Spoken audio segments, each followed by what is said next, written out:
আরে যে দেখি দাদু মনে হচ্ছে কি তুলছে, আরে দাদু দাদুর গায়ে তুলে দিচ্ছে, দাদু পানি খাও পানি খাও পানি খাও, চলো তোমাকে সুস্থ করে উপরে তুলে দিই। এই তো দাদু মনে হচ্ছে সুস্থ হয়ে গেছে, এবার জায়গা কটা গুছিয়ে নিই, গুছিয়ে আমি সব করে, আরে দাদুর মনে হচ্ছে পায়ে বেঁধে গেছে, আরে কি ব্যাপার।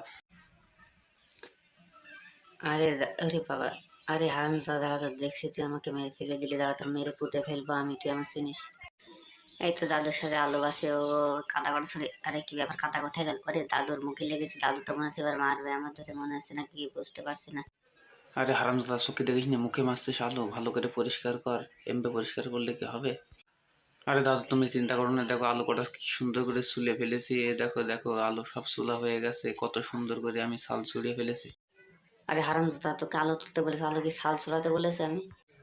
এই তো দাদু চলে গেছে, এবার আলু কটা আমি তুলে ফেলি, আরে আল্লাহ কি হলো, এ এ তো আলু সব উঠে গেছে। আরে তোকে আমি খুঁড়তে বলেছি, আলো শুধু নষ্ট করতে বলে।